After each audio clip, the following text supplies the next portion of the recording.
नमस्कार. रोजच्याप्रमाणे मी आपलं काम करून राहिलेली आहे. आज पोळी बनवून राहिलेली आहे आणि काव्याची मधामधात लुडबुड चालू आहे. त्यामुळे किचनमध्ये आले की मी तिला छोटे मोठे काम देत असते. त्यामुळे तिला काम करायची थोडीफार सवय पण लागते आणि माझं डोकं कमी दुखते. तिला छोटे मोठे काम दिले की तिचाही वेळ जातो आणि तिला नवीन काही असं शिकता पण येते. मग जानू आलेली आहे इकडे पाणी प्यायला आमची.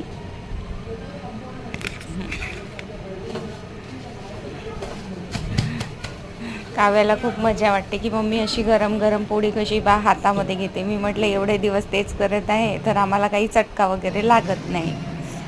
आणि हा दुपारला आमचा आवडता पिक्चर रपेंजलचा टँगल्स हा आम्हाला इतका आवडतो की आम्ही दोघी जणींनी इतक्यांदा बघितला तरी पण आमचं काही मन भरत नाही. आज आम्ही पुन्हा तोच पिक्चर पाहत आहे, रपेंजलचा, लांब केसवाली मुलीचा.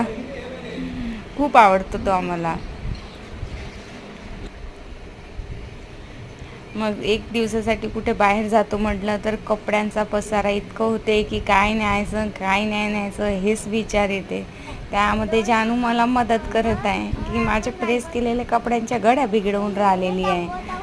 तिथे झोपून राहिली आहे बाबा. आता मी पॅकिंग करून राहिलेली आहे. एक दिवसासाठी मी बाहेर जाणार आहे. कुठे जाईन हे तुम्हाला माझ्या नेक्स्ट ब्लॉगमध्ये कळेलच. तोपर्यंत मी सगळं आपलं आवरून घेत आहे आणि आठवणीनं सगळं सामान भरून घेत आहे.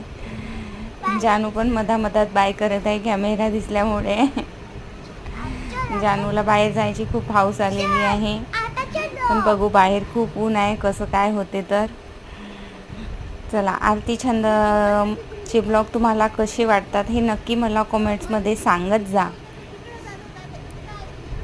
आणि आरती छंदला असेच सपोर्ट करत राहा. भेटूया आपण नेक्स्ट ब्लॉगमध्ये.